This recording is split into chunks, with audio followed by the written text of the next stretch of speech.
ദൈവനാമത്തിന് മഹത്വമുണ്ടാകട്ടെ. എല്ലാ പ്രിയപ്പെട്ടവർക്കും യേശു ക്രിസ്തുവിന്റെ നാമത്തിൽ എൻ്റെ സ്നേഹവന്ദനം. വീണ്ടും ഒരു പ്രഭാതം കണ്ടുണരുവാൻ കർത്താവ് നമുക്ക് എല്ലാവർക്കും വലിയൊരു അവസരം നൽകി. ഇന്ന് ഓഗസ്റ്റ് മാസം 15-ാം തീയതിയാണ്. രാജ്യം 79ാമത് സ്വാതന്ത്ര്യദിനം ആഘോഷിക്കുന്ന ഈ മനോഹരമായ ദിവസത്തിൽ എന്നെ കാണുന്ന എല്ലാ പ്രേക്ഷകർക്കും സ്വാതന്ത്ര്യദിന ആശംസകൾ ഞാൻ നേരുകയാണ്. ദൈവം എല്ലാവിധമായ നന്മകളും ഇന്നത്തെ പകൽക്കാലം എല്ലാ പ്രിയപ്പെട്ടവർക്കും നൽകട്ടെ എന്ന് ഞാൻ ആശംസിക്കുന്നു. യഥാർത്ഥമായ സ്വാതന്ത്ര്യം അത് ക്രിസ്തുവിലാണ്. യേശു ക്രിസ്തുവിനെ അറിഞ്ഞ് ആ വലിയ സ്വർഗീയ സ്വാതന്ത്ര്യം അനുഭവിക്കുവാൻ കർത്താവ് നമ്മെ എല്ലാവരും സഹായിക്കട്ടെ. നമുക്ക് ഇന്നത്തെ മോർണിംഗ് മന്ന പ്രഭാത ജാഗരണ ശുശ്രൂഷയിലേക്ക് പ്രവേശിക്കാം. ഇന്ന് നാം ചിന്തിക്കുവാൻ പോകുന്ന വിഷയം, ദൈവം പ്രകൃതിയെ നയിക്കുകയും താങ്ങി നിർത്തുകയും ചെയ്യുന്നു. സങ്കീർത്തനങ്ങൾ 147 അതിന്റെ 7-8 വാക്യങ്ങൾ. സ്തോത്രത്തോടെ യഹോവയ്ക്ക് പാടുവീൻ, കിന്നരത്തോടെ നമ്മുടെ ദൈവത്തിന് കീർത്തനം ചെയ്യുവീൻ. അവൻ ആകാശത്തെ മേഘം കൊണ്ട് മൂടുന്നു, ഭൂമിക്കായി മഴ ഒരുക്കുന്നു, അവൻ പർവ്വതങ്ങളിൽ പുല്ല് മുളപ്പിക്കുന്നു.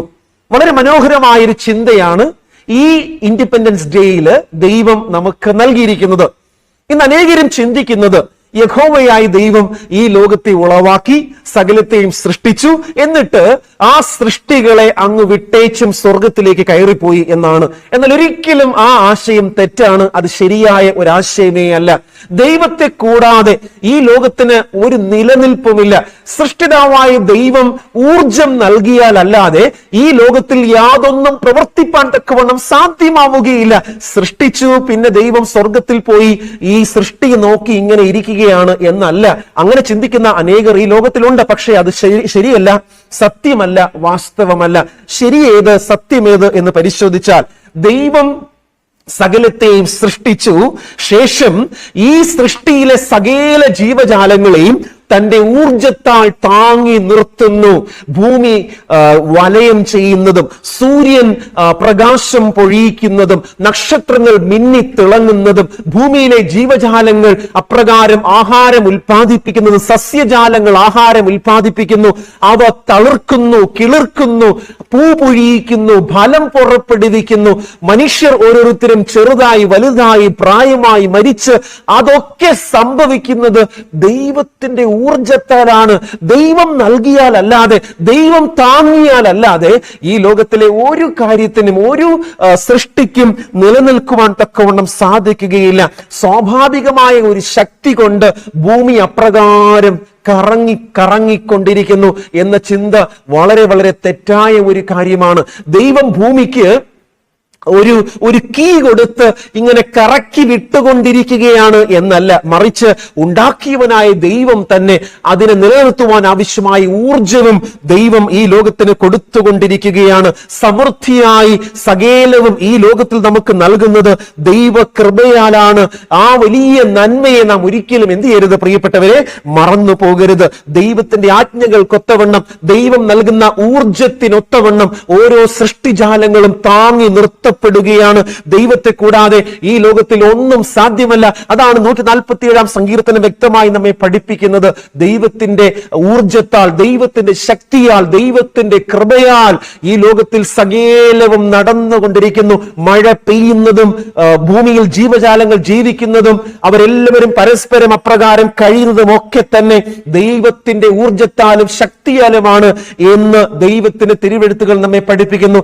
നാം ഇരിക്കുന്നതും കിടക്കുന്നതും ചരിക്കുന്നതും ഒക്കെ ദൈവത്താലാണ് എന്ന് ദൈവത്തിന്റെ തിരുവെഴുത്തുകൾ നമ്മെ ഓർമ്മിപ്പിക്കുന്നു. കർത്താവിന്റെ കരുതൽ, ദൈവത്തിന്റെ ആ കരുതൽ എത്രമാത്രം വലുതാണ്.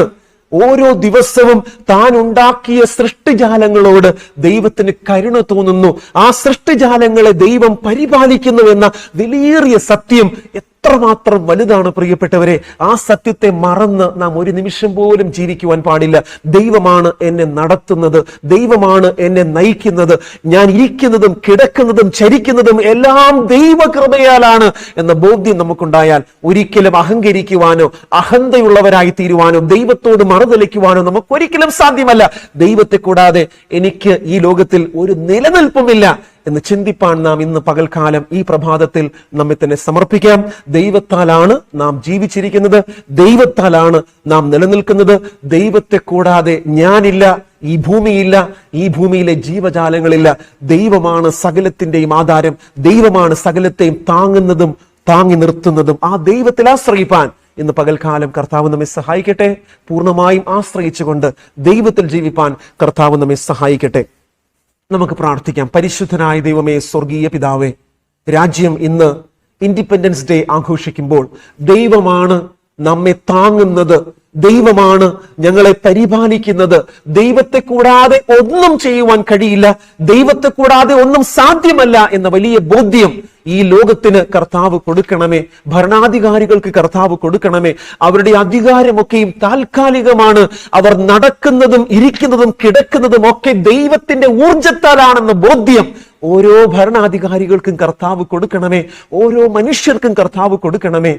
അവിടുത്തെ ആശ്രയിച്ച് ജീവിപ്പാൻ എല്ലാവരെയും അവിടുന്ന് സഹായിക്കണമേ. ഈ വലിയ ജ്ഞാനത്താൽ ജീവിപ്പാൻ ഞങ്ങളെ കർത്താവ് സഹായിക്കണം. പ്രാർത്ഥന കേട്ട കൃപയ്ക്കായി സ്തോത്രം. യേശുവിന്റെ നാമത്തിൽ ഞങ്ങൾ പ്രാർത്ഥിക്കുമ്പോൾ പിതാവേ കേൾക്കുമാറാകണമേ. ആമേൻ. എല്ലാ നന്മകളും ആശംസിക്കുന്നു. ദൈവം ഇന്നത്തെ പകൽക്കാലം നമ്മോട് കൂടെ ഇരിക്കുമാറാകട്ടെ. ആമേൻ.